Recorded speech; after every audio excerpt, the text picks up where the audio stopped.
Hello friends, welcome to a new learning session. I have discussed about the structure and function of an ecosystem in previous session. Today I will start with a new term which is mostly important in ecosystem, that is stratification. So what is stratification? Stratification is the vertical distribution of different species occupying different levels in an ecosystem. So, it is the vertical distribution of different species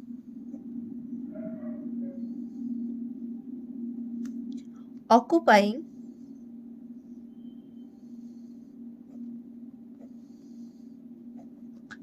different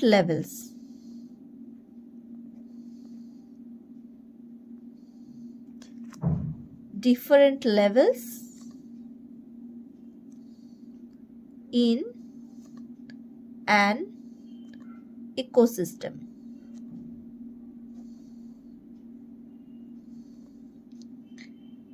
Is called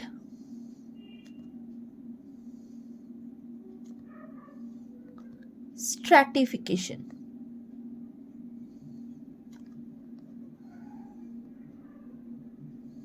So, what is the vertical distribution of different species? For example, if we take forest, so in a forest ecosystem,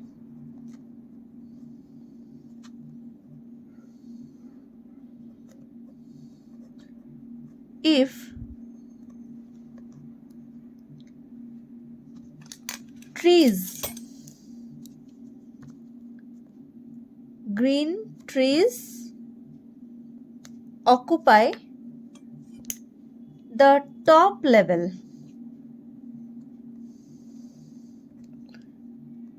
if I give it is level 1,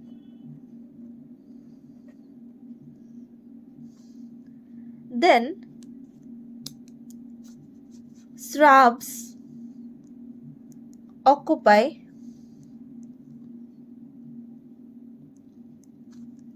second level or level 2.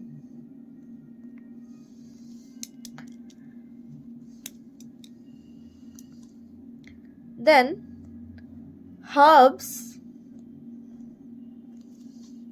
and grasses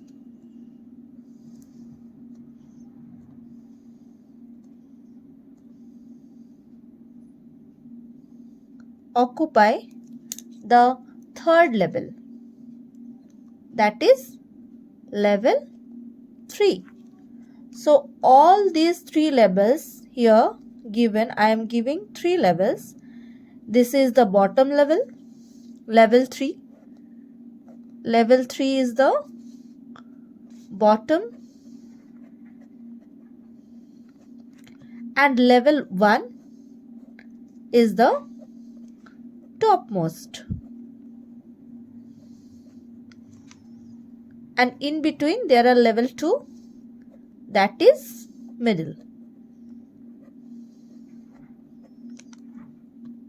So all these 3 levels are in a vertical strata or layers. So if we going from bottom to top, there are 3 levels, level 3, level 2 and then level 1. So in level 3 there are herbs and grasses, in level 2 there are shrubs, and in level 1 there are trees.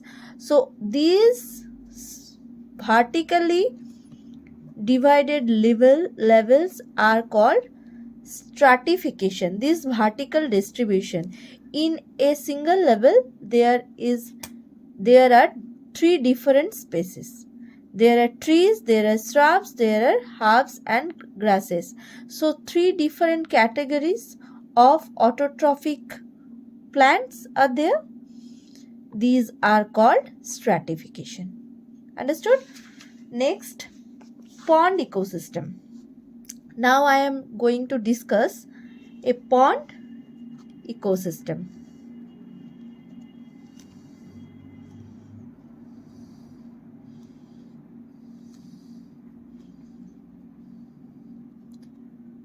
So, in a pond ecosystem, there are different components. So, what are the components?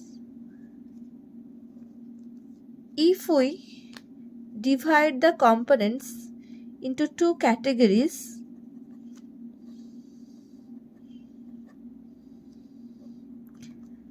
we will found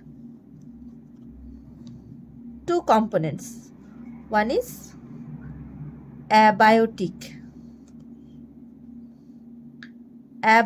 component. So abiotic. Biotic means who are living beings. But when in biological term is added, then it means non or not.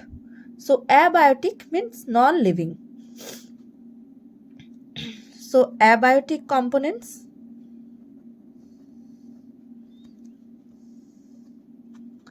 And another one is biotic component. Now I am going to discuss with the term abiotic components. So what are the abiotic components? From this terminology, it is cleared abiotic component are the components which are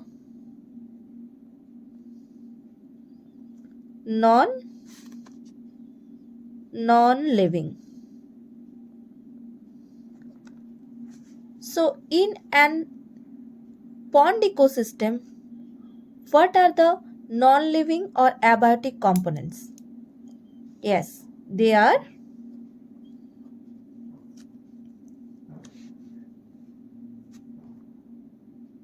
sunlight, organic and inorganic substances that dissolved in water. So first one is in a pond ecosystem, as it is an aquatic ecosystem, so water is most important. So water, then solar input,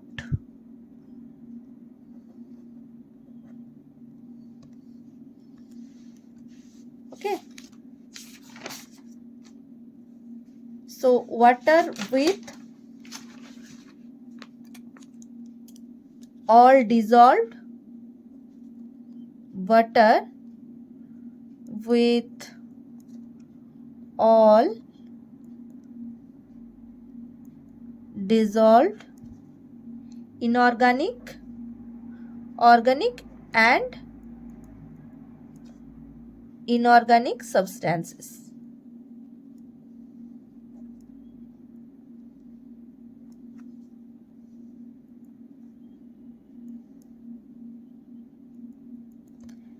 And solar input, the cycle of temperature, day length and other climatic condition regulate the rate and function of all the entire pond ecosystem.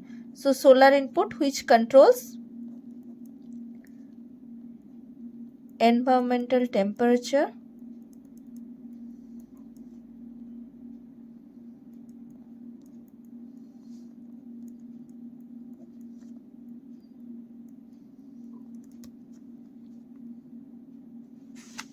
or temperature cycle,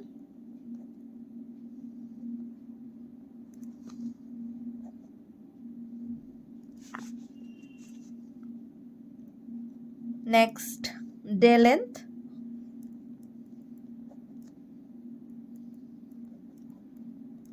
or other climatic conditions.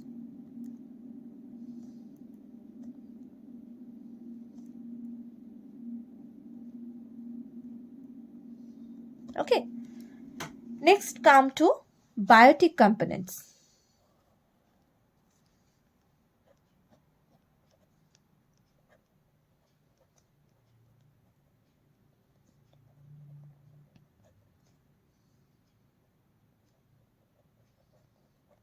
So, what are the biotic components? From the term biotic, we can conclude that they are alive.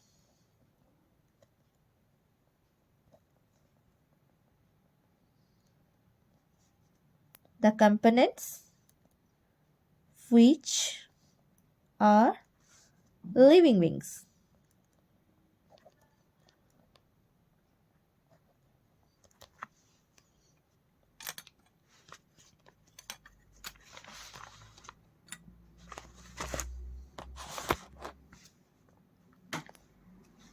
So, in biotic components, first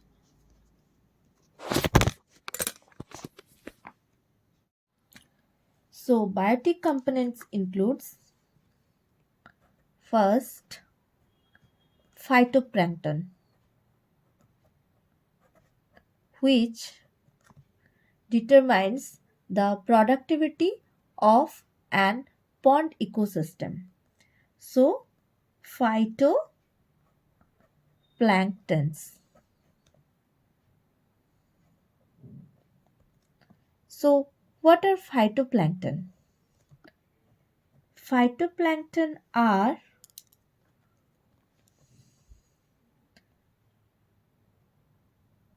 microscopic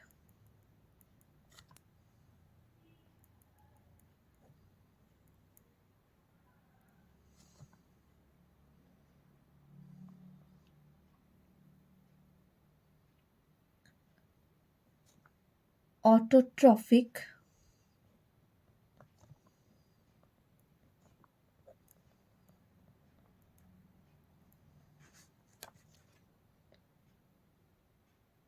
components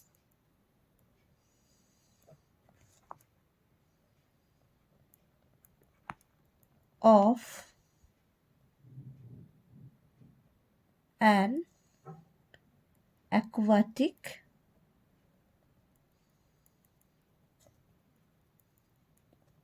ecosystem. Okay, they determine the productivity of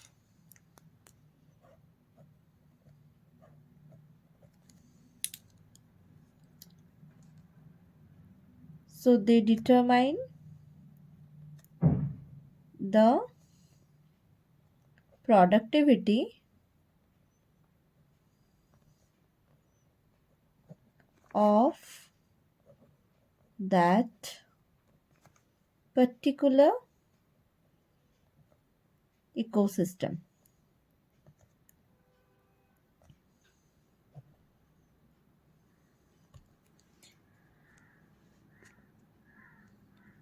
What are the examples of phytoplankton? Examples: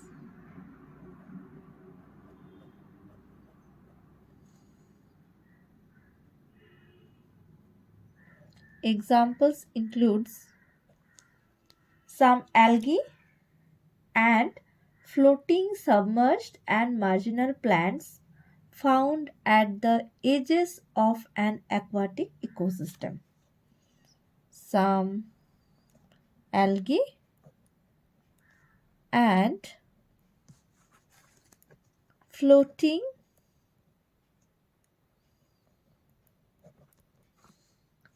submerged. What is submerged? They are floating, but some parts of their body is dipped into the water. They are called submerged.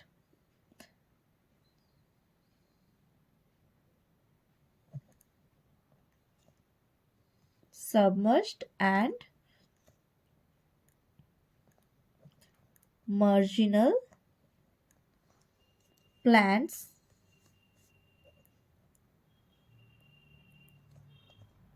found at the edges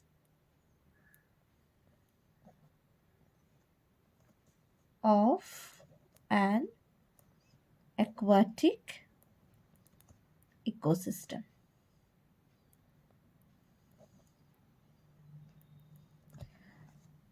Algae are floating. Some floating plants are there and submerged. Submerged means some parts of the plants are dipped into water and some plants part of the plant are in the air. So in one plant, one part of the plant is dipped into water, but the other rest of the part is in the air. That is the submerged plants. Okay. So these are the examples of phytoplankton. Next come to the consumers. Consumers include the zooplankton. So primary consumers are the zooplankton which consumes this phytoplankton. Phytoplanktons are the autotrophic organisms. They made their food by their own by the process of photosynthesis. But consumers can't. They must depend on the phytoplankton for their food. So consumers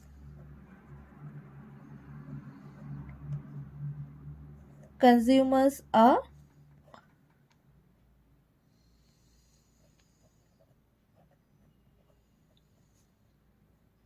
zooplanktons.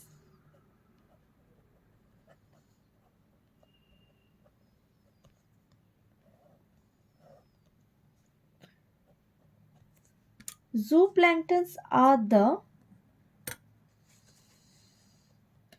microscopic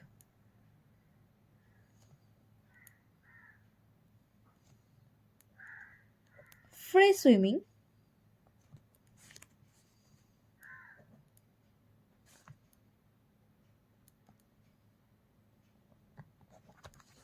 organisms, living organisms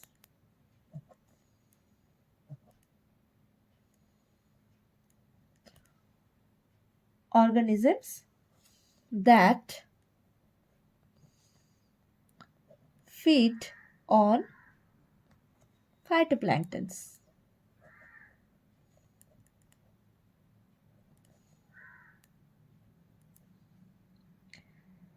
They are free swimming, they can be free swimming or bottom dwelling form. So zooplanktons, it can be divided into two forms. One is free swimming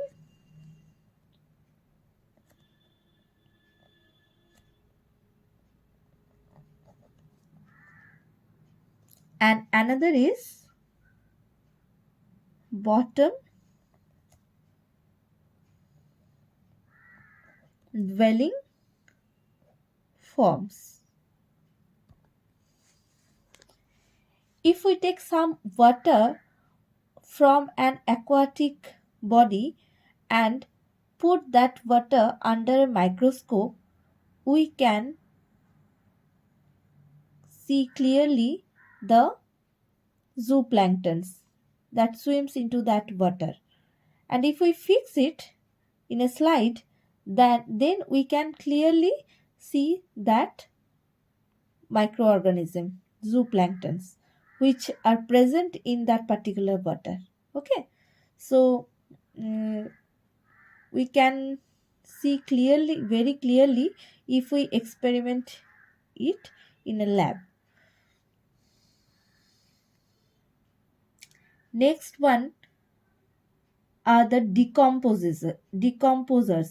Decomposers are very important component of an ecosystem, because after after the death of living organisms, the function of those decomposers are very important. Without that decomposers, the living organisms can't be decomposed into smaller particles.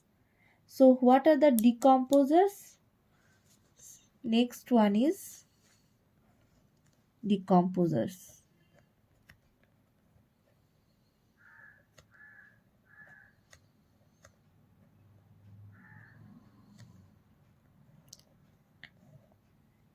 Decomposers are fungi,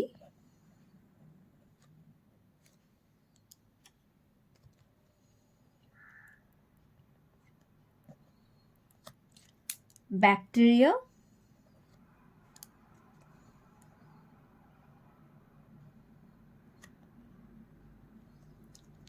and some flagellates organisms that are abundant in the bottom of the pond. Some flagellates organism means those organisms have an flagella like structure. Okay, we'll discuss in the later session what are flagella, cilia, single cell organisms or multicellular organisms. We'll discuss later.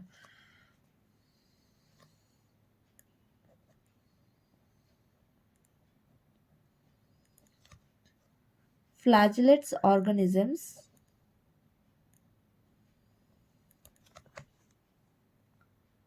abundant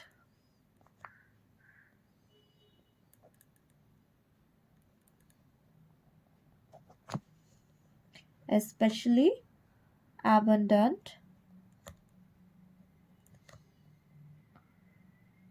in the bottom of the pond.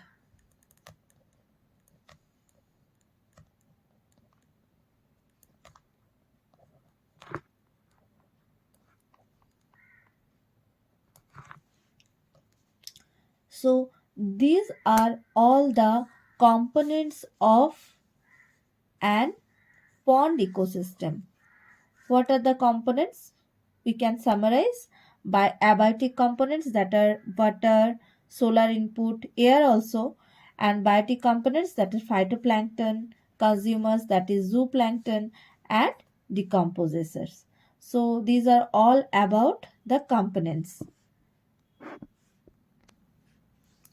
Next come to the productivity of an ecosystem. So next one is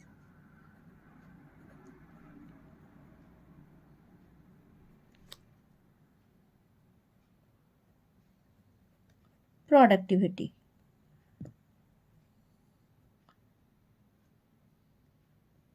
So from the word productivity,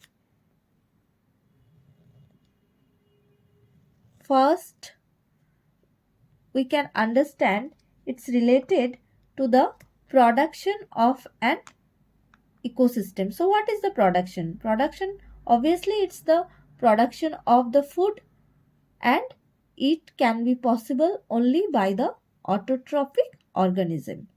So who are the primary or build the basic production of an ecosystem? They are called primary producers, and the productivity by the producers are called primary production. So productivity, under the productivity we can discuss primary production.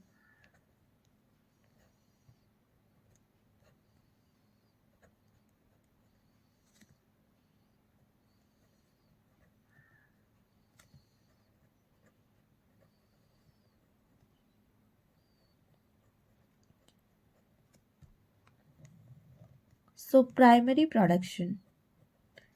Primary production can be defined as, so it is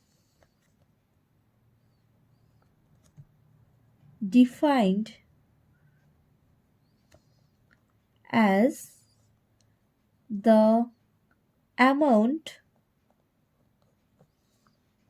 of biomass or organic matter, amount of biomass or organic matter produced per unit area over a time, over a period of time,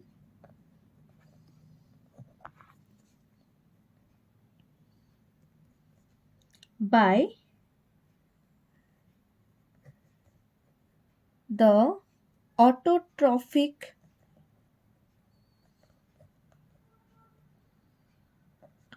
plants during photosynthesis.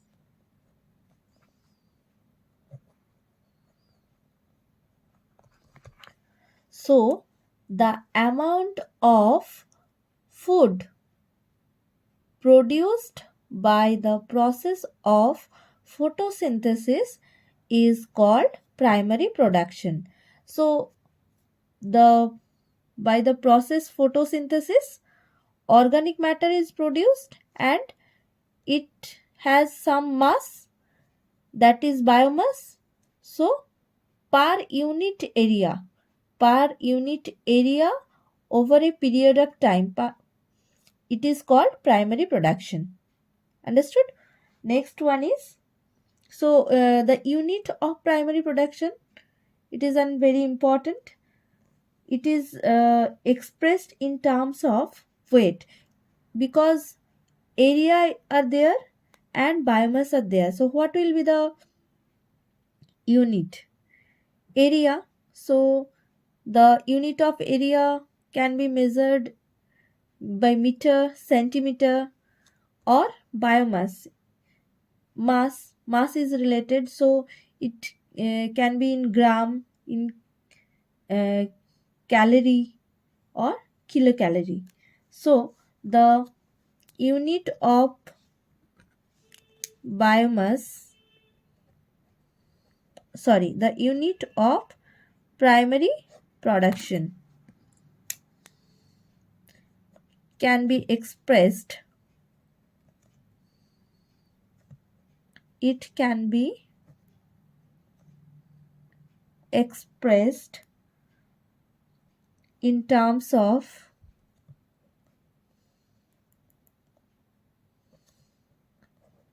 weight.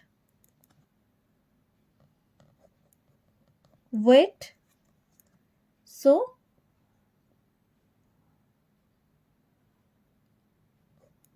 in case of weight, it can be gram per meter square, or in terms of energy, that is kilocalorie per meter square. So in case of weight, it can be gram per meter square, or in terms of energy, because energy is calculated by calorie, kilocalorie. So kilocalorie per meter square.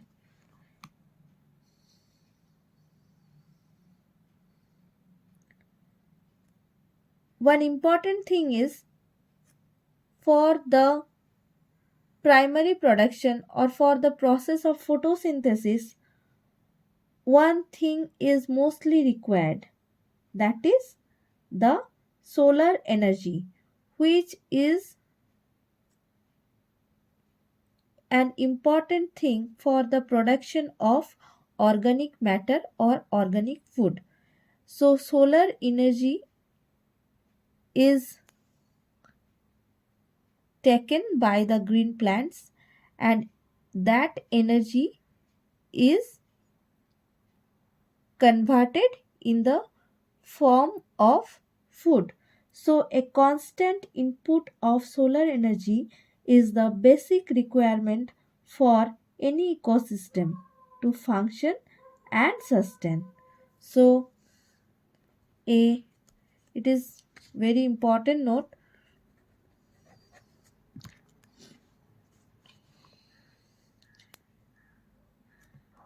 a constant input of solar energy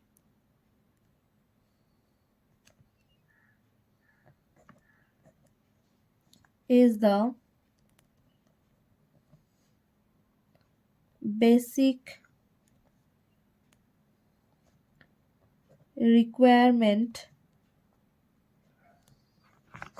for any ecosystem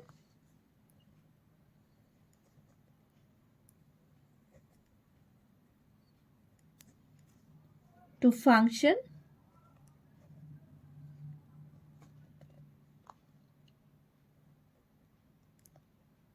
and sustain.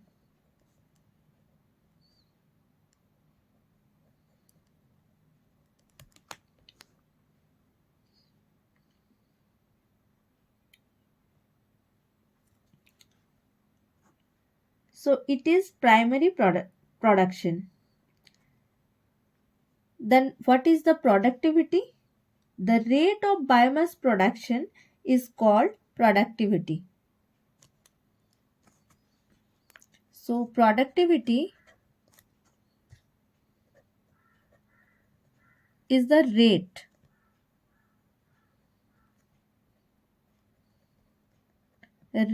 of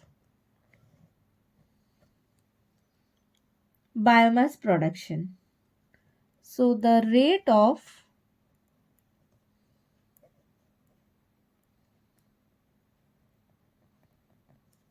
biomass production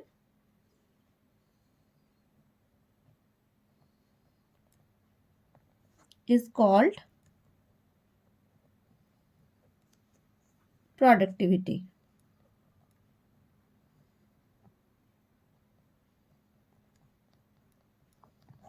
What is rate? Rate is the amount of production per unit time. That is the rate. So in a certain time, how much biomass is produced? That is called productivity. It is expressed in terms of, so the unit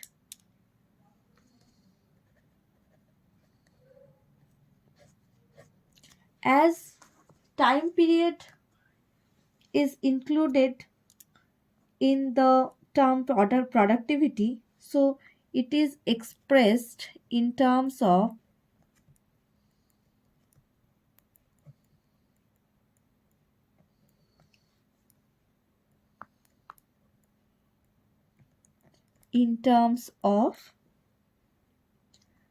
gram per meter square per year. So along with the production, time period is added, or in terms of, or kilocalorie per meter square per year.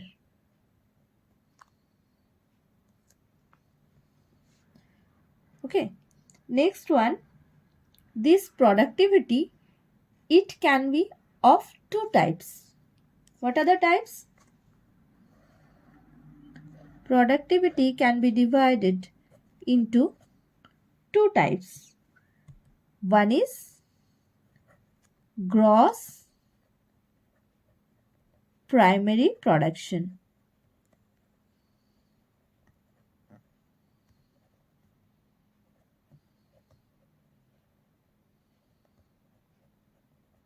And another one is,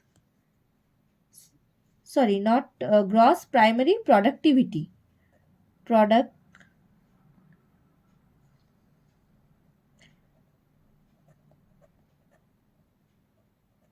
it will be gross primary productivity.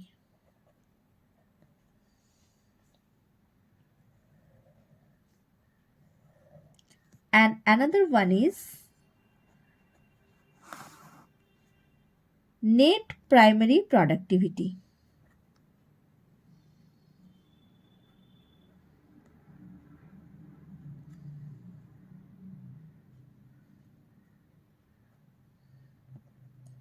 Net primary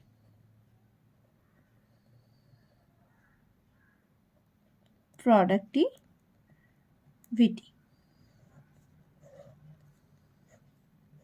So what is gross primary production or gross primary productivity? It is the rate of production of organic matter during photosynthesis. So it is the rate of production of organic matter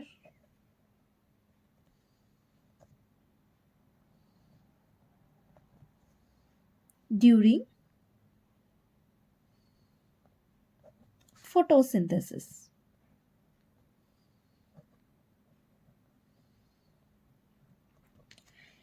So how much organic matter is produced at the time of photosynthesis in a certain time period is called gross primary productivity. It is the rate, okay?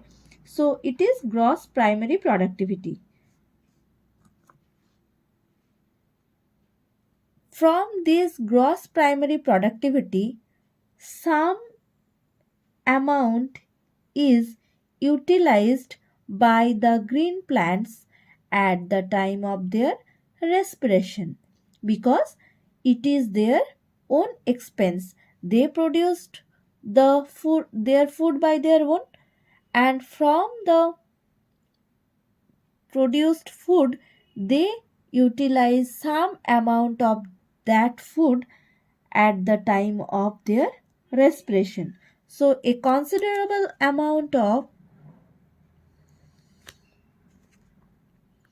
a considerable amount of gross primary productivity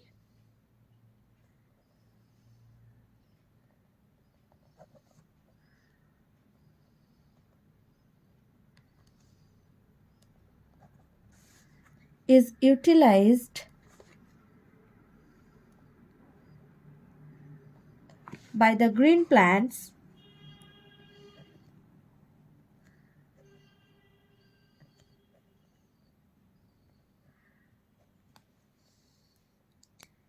in respiration or at the time of their respiration. Next, come to net primary productivity. So it is the available biomass for the consumption of the heterotrophs. So after the expense of net primary productivity at the time of respiration, the rest amount of productivity which is transferred into the body of heterotrophic organism, that is the organisms that consumes the producers or green plants, it is called net primary productivity. So net primary productivity, we can say gross primary productivity minus the expense of respiration equals net primary productivity. So we can say it is the available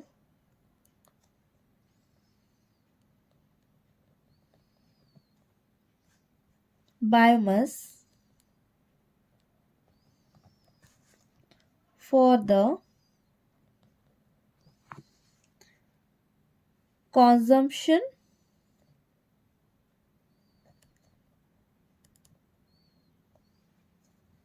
of the heterotrophs. Heterotrophs, heterotrophic organisms or heterotrophs.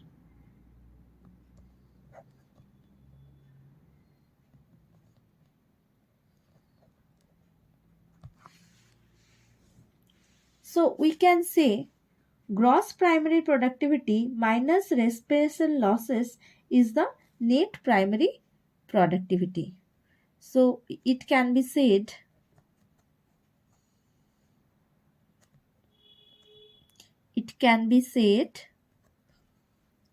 gross primary productivity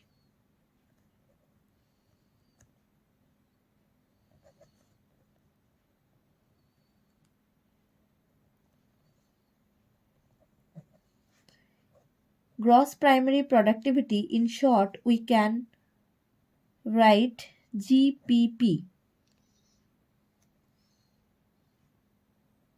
minus respiration respiratory loss.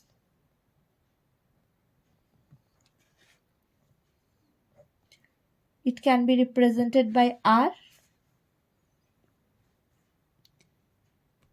is the net primary productivity.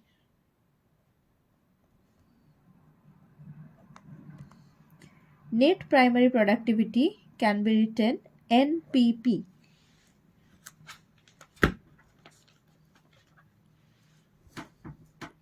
So we can write NPP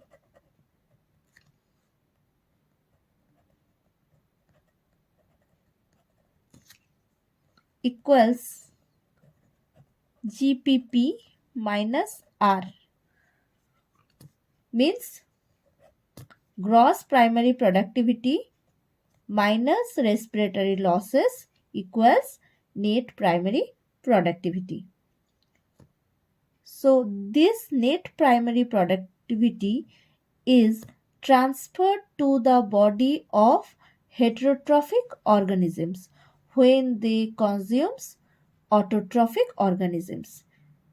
Heterotrophic means they are not able to produce their food by their own.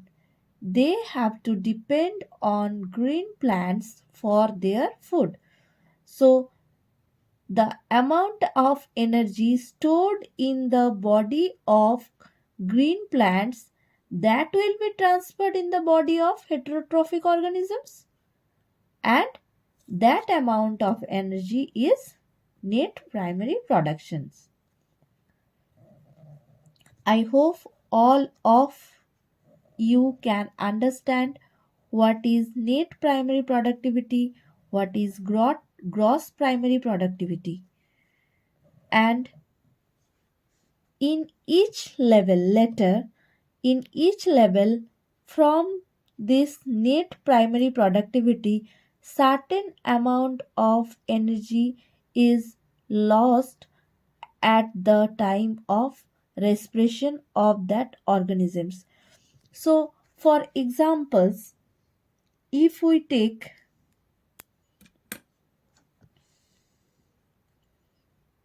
phytoplankton,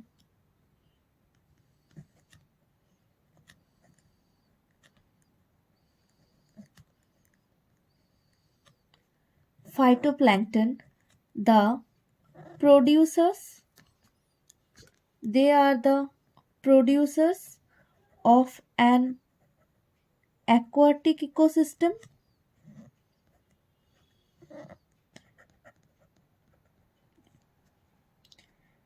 They store the solar energy within their body at in the form of organic matter.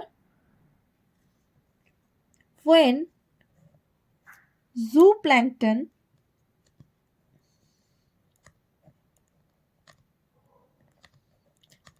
consume those phytoplankton as their food, so some amount of energy is transferred to the body of zooplankton from phytoplankton, and it is the NPP or net primary production. And phytoplankton produces, it can produce gross primary production and minus some amount of energy is used at the time of their respiration, so minus respiration,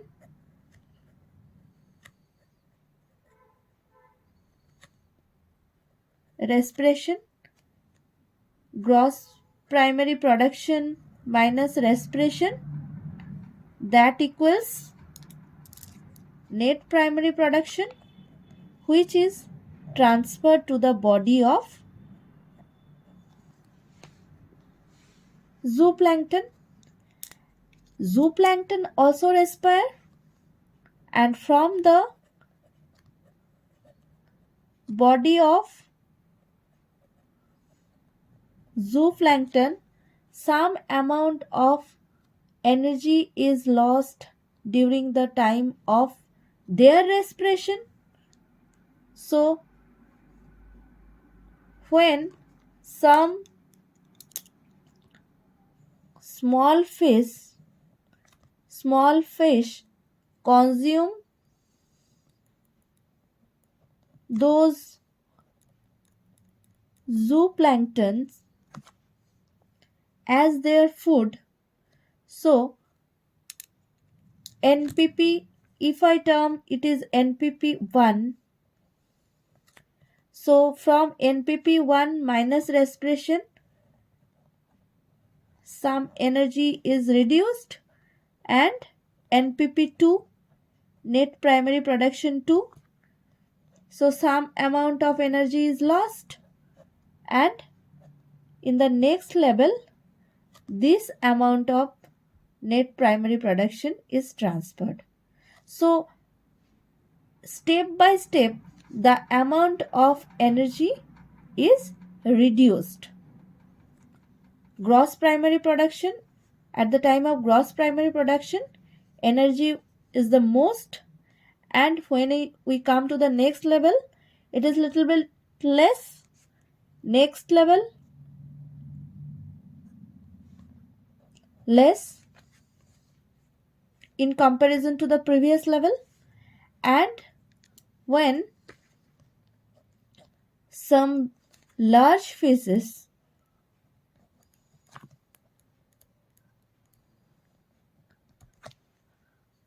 consumes those small fishes,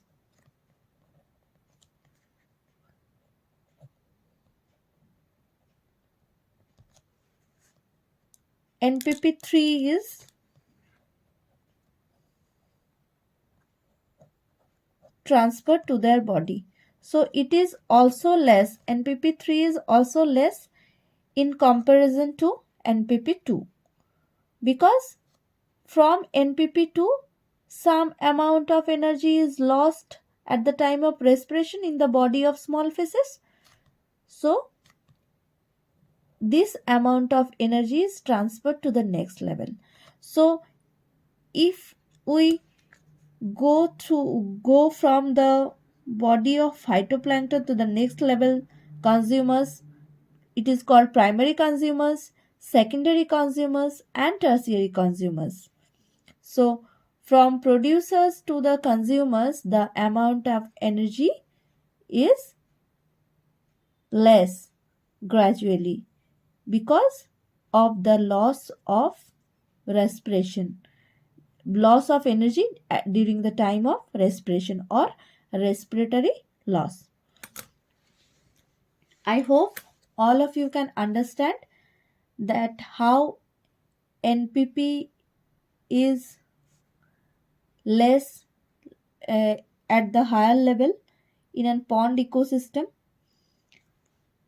Next come to secondary productivity.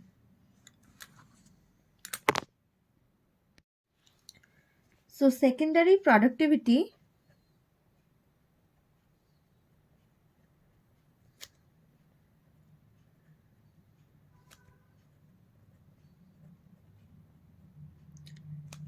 defined as the rate of formation of new organic matter by the consumers.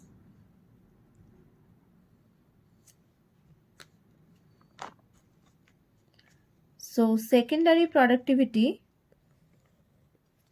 is it is defined as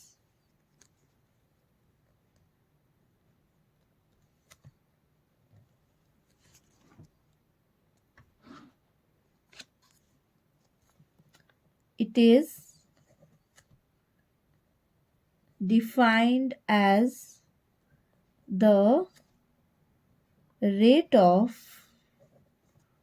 formation of new organic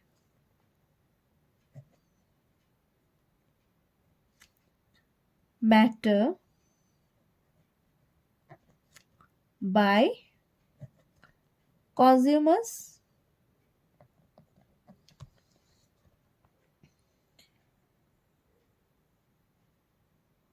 So some new organic matter is produced by the consumers. It is called secondary productivity. Primary productivity depends on the plant species inhabiting in a particular area and also depends on a variety of environmental factors, that is availability of nutrients, photosynthetic capacity of plants. Thereafter, it varies in different types of ecosystem. So the parameters that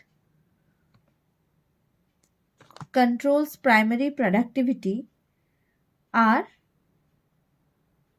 the environmental factors. So primary productivity of an ecosystem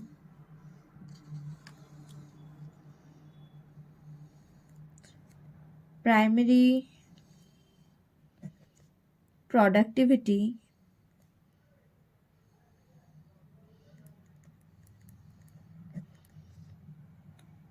of an ecosystem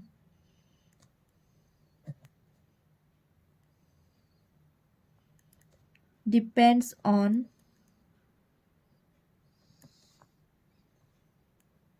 the plant species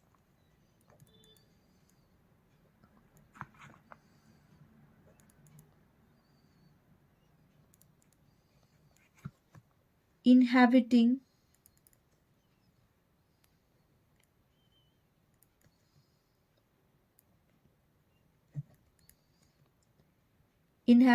a particular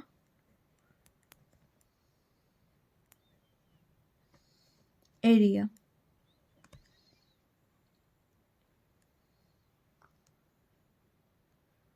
It also depends on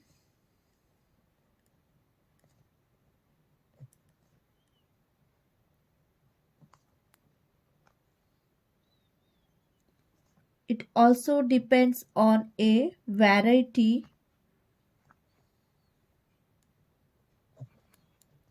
of environmental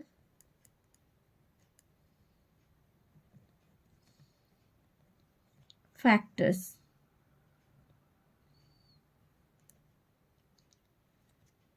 Data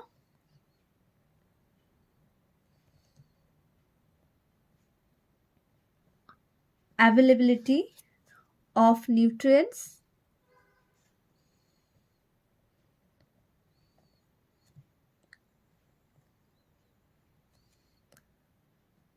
environmental factors, that is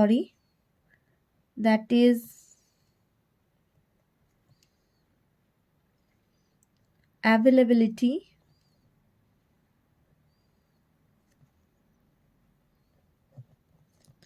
of nutrients and photosynthetic capacity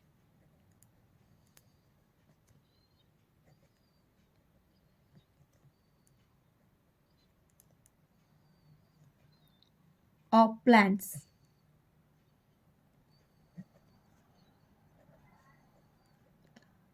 So,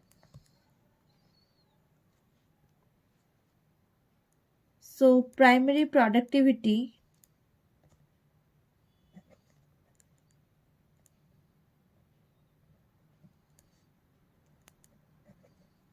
varies from varies in different type of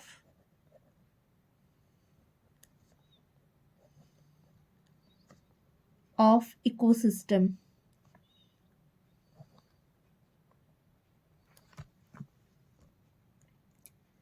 So these are all about the primary productivity, secondary productivity, and also I have discussed a pond ecosystem. So today's I have completed is stratification. What is stratification? The levels of stratification, a pond ecosystem, productivity, gross primary productivity, net primary productivity, secondary productivity, and the